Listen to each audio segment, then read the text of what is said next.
अस्सलाम वालेकुम, मैं मोहम्मद अकमल और आप देख रहे हैं मेरा ऑफिशियल फेसबुक और यूट्यूब चैनल। अगर आपने अभी तक हमारा चैनल सब्सक्राइब नहीं किया तो इसे सब्सक्राइब कर ले। अब तक की सबसे बड़ी ब्रेकिंग न्यूज़ जो है आपके साथ शेयर करने वाले हैं। नरेंद्र मोदी जो कि भारत के प्राइम मिनिस्टर हैं, उन पर कातलाना हमला होता है। यह हमला कहां पर होता है, कैसे होता है, तमाम तर तफसीलात आपके साथ शेयर करेंगे। 3 फौजियों की मौत होती है, तकरीबन 17 से ज़ायद फौजी जो है भारतीय फौजी वो ज़ख्मी होते हैं। मज़ीद जो नफरी है वो तलब कर ली गई है। भारत की जो नेवी फोर्सेस है, जो एयर फोर्स है, जो इंडियन आर्मी है, इस टाइम वो हाई अलर्ट पर चले गए हैं। नरेंद्र मोदी पर ये जो हमला होता है ये बिहार में होता है। जैसे कि आप जानते हैं कल नरेंद्र मोदी बिहार में गए हुए थे, तो वहाँ पर यह हमला कैसे होता है ये मैं आपको बताऊंगा। थोड़ा सा हम इस खबर के पस मंज़र में चलते हैं कि इससे पहले नरेंद्र मोदी पर कितने हमले हो चुके हैं। इससे पहले नरेंद्र मोदी पर 3 हमले हो चुके हैं। तो सबसे पहले आते हैं 2016 में, जो मोदी पर पहला हमला करने की कोशिश की गई, जिससे मोदी बाल बाल बच गए।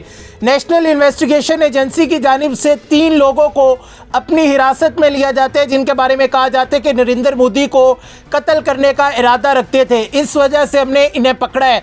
2016 में मोदी पर पहली दफ़ा कातलाना हमला हुआ था, जिससे वो बच निकले, और अब ये तकरीबन चौथी मरतबा मोदी पर कातलाना हमला होता है। इसके बाद 5 जनवरी 2022 को मोदी पर कातलाना हमला होता है। यह हमला कहाँ पर होता है? यह हमला होता है पंजाब के ज़िला फिरोजपुर में, जहाँ पर मोदी की जो गाड़ियाँ हैं, मोदी का जो काफिला है, 20 मिनट तक एक फ्लाईओवर के ऊपर रुका रहा था। वजह क्या थी? वजह ये थी कि आगे किसी ने माइंस लगाए हुए थे। इनकी जो इन्वेस्टिगेशन एजेंसी थी, इनकी जो रॉ थी, इंटेलिजेंस एजेंसीज ने इन्हें यह बताया था कि आगे खतरा है, इसीलिए इन्होंने रोड यूज़ नहीं किया, फ्लाईओवर यूज़ किया, और 20 मिनट तक इनकी जो गाड़ियाँ थी वो ज़िला फिरोजपुर पंजाब में रुकी रही थी, जो कि मोदी की सिक्योरिटी में बहुत बड़ा सिक्योरिटी ब्रीच था।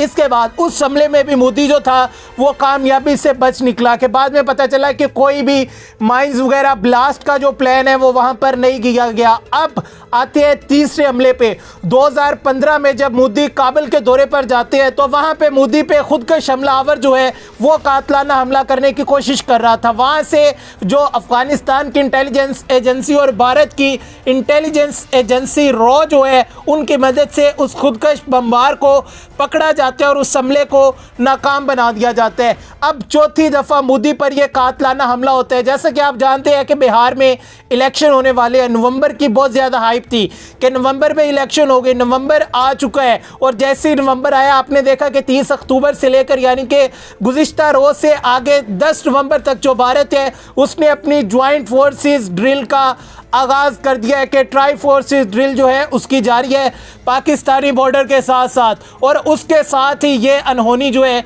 ये हो जाती है। होता क्या होता ये है कि मोदी कल फौजी त्यारे के ज़रिए पटना पहुंचते हैं, और पटना पहुंचने के बाद वो वहाँ से हेलीकॉप्टर लेते हैं। हेलीकॉप्टर लेकर आगे अपनी रैली की तरफ जाते हैं। जब वो आगे अपनी रैली की तरफ जाते हैं तो वहाँ पर लैंड कर देते हैं, बिहार में जाते हैं। तो वहाँ पर लैंड करने के बाद जब ये दोबारा से फ्लाई करते हैं तो वहाँ से IEDs मिलती है, यानी कि जिसके फटने से मोदी का हेलीकॉप्टर तबाह हो सकता था, मोदी के जो चीथड़े थे वो उड़ सकते थे। वजह क्या है? वजह सिर्फ और सिर्फ एक है। ऑपरेशन सिंदूर में मोदी ने जो भारत की और अपने पूरे मुल्क की बेइज्जती करवाई है, उस बेइज्जती के बाद पूरे भारत में जो भारतीय अवाम है उनके अंदर मोदी के लिए गमो गुस्सा है। और ख़ासकर अगर मैं बिहार की बात करूं तो बिहार वो इलाका है कि जिससे कोई नहीं पूछता। जब इलेक्शन आते हैं तो सभी आ जाते हैं। अगर आप पॉवर्टी रेट की बात करें तो सबसे ज़्यादा जो गरीबी है, सबसे ज़्यादा भुखमरी जो है वो बिहार में है। तो बिहार में इस टाइम जो वहाँ की अवाम है उसमें शदीद गमो गुस्सा पाया जा रहा है। इंडियन गवर्नमेंट की जानिब से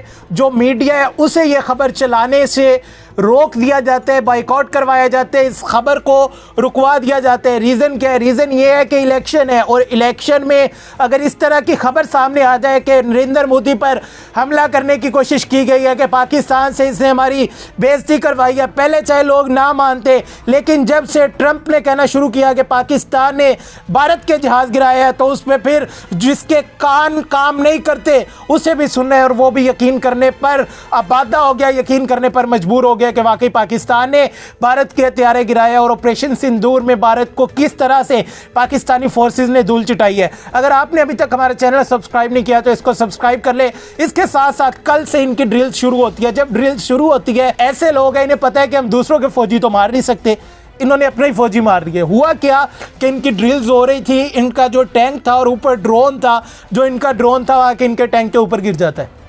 नीचे और भी फौजी मौजूद थे साथ, 3 के करीब तकरीबन इनके जो फौजी है, भारतीय फौजी, वो वहाँ पर जाँ बहक हो जाते हैं और तकरीबन 17 के करीब जो फौजी है वो ज़ख्मी हालत में है। अब ये तमाम तर तफसीलात जो थी हमने आपके साथ शेयर की, एक्सक्लूसिव न्यूज़ थी। अगर आपको ये पसंद आई हो, ये दोनों खबरें वो हैं, ये जो इनके फ़ौजी मारे गए हैं, भारत ने ये फ़ौजी मरने पर भी मीडिया को रोक दिया कि इस पर कोई भी कवरेज नहीं करेगा, लेकिन हमारे सोर्सेज से ये एक्सक्लूसिव न्यूज़ जो 2 हमारे पास आई है हमने आपके साथ शेयर की है। इंशाल्लाह दोबारा मुलाकात होगी। अपना बहुत सारा ख्याल रखिएगा। अल्लाह निगहबान।